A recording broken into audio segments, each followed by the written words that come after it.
ਪ੍ਰਧਾਨ ਮੰਤਰੀ ਨਰਿੰਦਰ ਮੋਦੀ ਨੇ ਕੋਵਿਡ-19 ਵਿਸ਼ਵ ਮਹਾਮਾਰੀ ਦੇ ਇਸ ਦੌਰ ਵਿੱਚ ਲੋਕਾਂ ਨੂੰ ਵਧੇਰੇ ਸੁਚੇਤ ਤੇ ਗੰਭੀਰ ਹੋਣ ਦੀ ਨਸੀਹਤ ਦਿੱਤੀ ਹੈ। ਆਕਾਸ਼ਵਾਣੀ ਤੇ ਆਪਣੇ ਬਹੁਚਰਚਿਤ ਪ੍ਰੋਗਰਾਮ ਮਨ ਕੀ ਬਾਤ ਰਾਹੀਂ ਜਨਤਾ ਦੇ ਰੂਬਰੂ ਹੁੰਦਿਆਂ ਪ੍ਰਧਾਨ ਮੰਤਰੀ ਨੇ ਕਿਹਾ ਕਿ ਅੱਜ ਅਰਥ ਵਿਵਸਥਾ ਦਾ ਵੱਡਾ ਹਿੱਸਾ ਖੁੱਲ੍ਹ ਗਿਆ ਹੈ। ਸ਼੍ਰਮਿਕ ਵਿਸ਼ੇਸ਼ ਰੇਲ ਗੱਡੀਆਂ ਤੇ ਹੋਰ ਵਿਸ਼ੇਸ਼ ਰੇਲ ਸੇਵਾਵਾਂ ਸ਼ੁਰੂ ਹੋ ਗਈਆਂ ਨੇ, ਘਰੇਲੂ ਉਡਾਨਾਂ ਮੁੜ ਚਾਲੂ ਹੋ ਗਈਆਂ ਨੇ ਤੇ ਸਨਅਤਾਂ ਦਾ ਕੰਮ ਆਮ ਵਾਂਗ ਹੁੰਦਾ ਜਾ ਰਿਹਾ, ਤਾਂ ਸਾਨੂੰ ਕਿਸੇ ਵੀ ਤਰ੍ਹਾਂ ਦੀ ਢਿੱਲ ਨਹੀਂ ਵਰਤਣੀ ਚਾਹੀਦੀ ਹੈ। ਉਨ੍ਹਾਂ ਲੋਕਾਂ ਨੂੰ 2 ਗਜ਼ ਦੀ ਦੂਰੀ ਬਣਾ ਕੇ ਰੱਖਣ ਅਤੇ ਮਾਸਕ ਪਾਉਣ ਤੋਂ ਇਲਾਵਾ ਜਿੱਥੋਂ ਤੱਕ ਸੰਭਵ ਹੋਵੇ ਘਰਾਂ ਤੋਂ ਬਾਹਰ ਨਾ ਨਿਕਲਣ ਲਈ ਕਿਹਾ।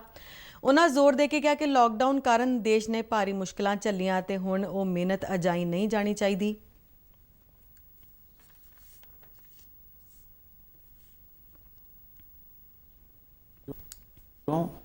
नमस्कार। कोरोना के प्रभाव से हमारी मन की बात भी अछूती नहीं रही है।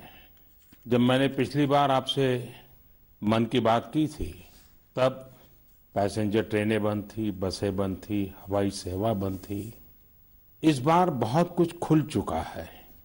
श्रमिक स्पेशल ट्रेनें चल रही हैं, अन्य स्पेशल ट्रेनें भी शुरू हो गई हैं। तमाम सावधानियों के साथ हवाई जहाज उड़ने लगे हैं। धीरे धीरे उद्योग भी चलना शुरू हुआ है, यानी अर्थव्यवस्था का एक बड़ा हिस्सा अब चल पड़ा है, खुल गया है।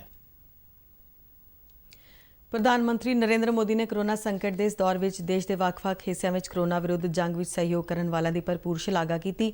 ਉਨ੍ਹਾਂ ਇਸ ਔਖੇ ਸਮੇਂ ਵਿੱਚ ਗਰੀਬ ਲੋਕਾਂ ਤੱਕ ਭੋਜਨ ਪਹੁੰਚਾਉਣ ਲਈ ਤਾਮਿਲਨਾਡੂ ਦੇ ਕੇਸੀ ਮੋਹਨ ਨਾਮੀ ਵਿਅਕਤੀ ਦਾ ਉਦਾਹਰਣ ਦਿੱਤਾ। ਇਸ ਦੇ ਨਾਲ ਹੀ ਉਨ੍ਹਾਂ ਪਠਾਨਕੋਟ ਦੇ ਇੱਕ ਦਿਵਿਆਂਗ ਵਿਅਕਤੀ ਰਾਜੂ ਵੱਲੋਂ ਲੋਕਾਂ ਕੋਲੋਂ ਮੰਗ ਕੇ ਇਕੱਠੇ ਕੀਤੇ ਗਏ ਪੈਸਿਆਂ ਨਾਲ ਮਾਸਕ ਖਰੀਦ ਕੇ ਵੰਡਣ ਦਾ ਵੀ ਉਚੇਚੇ ਤੌਰ ਤੇ ਜ਼ਿਕਰ ਕੀਤਾ। ਉਨ੍ਹਾਂ ਦੇਸ਼ ਦੇ ਵੱਖ-ਵੱਖ ਹਿੱਸਿਆਂ ਵਿੱਚ ਮਹਿਲਾ ਸੈਲਫ ਹੈਲਪ ਗਰੁੱਪਾਂ ਵੱਲੋਂ ਮਾਸਕ ਬਣਾਉਣ ਦੀ ਵੀ ਚਰਚਾ ਕੀਤੀ। दूसरों की मदद से जोड़ी गई छोटी सी पूंजी से 3000 से अधिक मास्क बनवाकर लोगों में बांटे। भाई राजू ने इस मुश्किल समय में करीब 100 परिवारों के लिए खाने का राशन भी जुटाया। देश के सभी इलाकों से विमेन सेल्फ हेल्प ग्रुप के परिश्रम की भी अनगिनत कहानियां इन दिनों हमारे सामने। ਪ੍ਰਧਾਨ ਮੰਤਰੀ ਨੇ ਆਪਣੇ ਇਸ ਮਨ ਕੀ ਬਾਤ ਪ੍ਰੋਗਰਾਮ ਵਿੱਚ ਲਾਕਡਾਊਨ ਕਾਰਨ ਗਰੀਬ ਤੇ ਮਜ਼ਦੂਰ ਵਰਗ ਦੇ ਲੋਕਾਂ ਦੀਆਂ ਦੁੱਖ ਤਕਲੀਫਾਂ ਤੇ ਮੁਸ਼ਕਲਾਂ ਦਾ ਜ਼ਿਕਰ ਕੀਤਾ। ਉਹਨਾਂ ਇਸ ਤਬਕੇ ਦੇ ਲੋਕਾਂ ਦੀ ਮਦਦ ਲਈ ਆਮ ਜਨਤਾ, ਕੇਂਦਰ ਅਤੇ ਸੂਬਾ ਸਰਕਾਰਾਂ ਵੱਲੋਂ ਕੀਤੇ ਗਏ ਯਤਨਾਂ ਦੀ ਸ਼ਲਾਘਾ ਕੀਤੀ। ਪ੍ਰਧਾਨ ਮੰਤਰੀ ਨੇ ਕਿਹਾ ਕਿ ਕੋਰੋਨਾ ਸੰਕਟ ਦੇ ਮੌਜੂਦਾ ਹਾਲਾਤ ਨੇ ਸਾਡੀਆਂ ਅੱਖਾਂ ਖੋਲ੍ਹੀਆਂ। ਉਹਨਾਂ ਕਿਹਾ ਕਿ ਇਸ ਮਹਾਮਾਰੀ ਨੇ ਸਾਨੂੰ ਭਵਿੱਖ ਲਈ ਕਈ ਸਬਕ ਸਿਖਾਏ। ਇਸ ਮਾਮਲੇ ਵਿੱਚ ਪ੍ਰਧਾਨ ਮੰਤਰੀ ਨੇ ਭਾਰਤ ਨੂੰ ਆਤਮ ਨਿਰਭਰ ਬਣਾਉਣ ਦੀ ਦਿਸ਼ਾ ਵੱਲ ਚੁੱਕੇ ਜਾ ਰਹੇ ਕਦਮਾਂ ਦਾ ਜ਼ਿਕਰ ਕੀਤਾ। ਉਹਨਾਂ ਕਿਹਾ ਕਿ ਜੇਕਰ ਦੇਸ਼ ਦੇ ਪਿੰਡ, ਕਸਬੇ, ਜ਼ਿਲ੍ਹੇ ਤੇ ਸੂਬੇ ਆਤਮ ਨਿਰਭਰ ਹੁੰਦੇ ਤਾਂ ਬਹੁਤੀਆਂ ਸਮੱਸਿਆਵਾਂ ਦਾ ਸਾਹਮਣਾ ਨਹੀਂ ਸੀ ਕਰਨਾ ਪੈਣਾ। ਪ੍ਰਧਾਨ ਮੰਤਰੀ ਨੇ ਕਿਹਾ ਕਿ ਆਤਮ ਨਿਰਭਰ ਭਾਰਤ ਅਭਿਆਨ ਤਹਿਤ ਮੇਕ ਇਨ ਇੰਡੀਆ ਅਤੇ ਸਟਾਰਟਅਪ ਯੋਜਨਾਵਾਂ ਨੂੰ ਉਤਸ਼ਾਹਿਤ ਕਰਨ ਦੀ ਲੋੜ ਪਈ ਹੈ। ਪ੍ਰਧਾਨ ਮੰਤਰੀ ਨੇ ਕਿਹਾ ਕਿ ਕੋਰੋਨਾ ਵਿਸ਼ਵ ਮਹਾਮਾਰੀ ਦੇ ਮੌਜੂਦਾ ਦੌਰ ਵਿੱਚ ਕੌਮਾਂਤਰੀ ਪੱਧਰ ਤੇ ਯੋਗ ਅਤੇ ਆਯੁਰਵੇਦ ਦੀ ਚਰਚਾ ਹੋ ਰਹੀ ਹੈ। ਉਹਨਾਂ ਕਿਹਾ ਕਿ ਵਿਸ਼ਵ ਦੇ ਅਨੇਕ ਆਗੂ ਜਦ ਉਹਨਾਂ ਨਾਲ ਫੋਨ ਤੇ ਗੱਲਬਾਤ ਕਰਦੇ ਨੇ ਤਾਂ ਇਸ ਬਾਰੇ ਚਰਚਾ ਜ਼ਰੂਰ ਕਰਦੇ ਨੇ।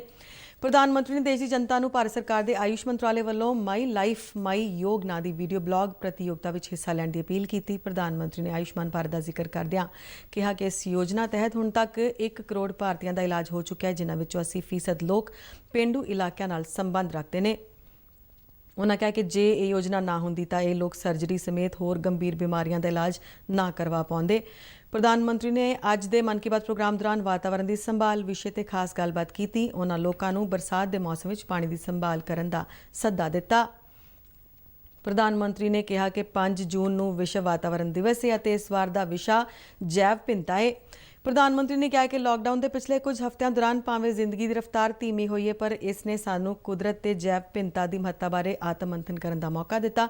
ਉਹਨਾਂ ਕਿਹਾ ਕਿ ਲੋਕਾਂ ਨੂੰ ਇਸ ਤੋਂ ਸਬਕ ਲੈਣਾ ਚਾਹੀਦਾ ਕਿ ਕੁਦਰਤ ਨਾਲ ਤਾਲਮੇਲ ਬਿਠਾ ਕੇ ਜ਼ਿੰਦਗੀ ਕਿਵੇਂ ਜੀ ਸਕਦੇ ਹਾਂ। ਪ੍ਰਧਾਨ ਮੰਤਰੀ ਨੇ ਲੋਕਾਂ ਨੂੰ ਵੱਧ ਤੋਂ ਵੱਧ ਰੁੱਖ ਲਗਾਉਣ ਲਈ ਵੀ ਆਖਿਆ। कुछ दिन बाद ही 5 जून को पूरी दुनिया विश्व पर्यावरण दिवस मनाएगी। विश्व पर्यावरण दिवस पर इस साल की थीम है बायोडायवर्सिटी, यानी जैव विविधता। वर्तमान परिस्थितियों में यह थीम विशेष रूप से महत्वपूर्ण है। लॉकडाउन के दौरान पिछले कुछ हफ्तों में जीवन की रफ्तार थोड़ी धीमी जरूर हुई है, लेकिन इससे हमें अपने आसपास प्रकृति की समृद्ध विविधता को, जैव विविधता को करीब से देखने का अवसर भी मिला है।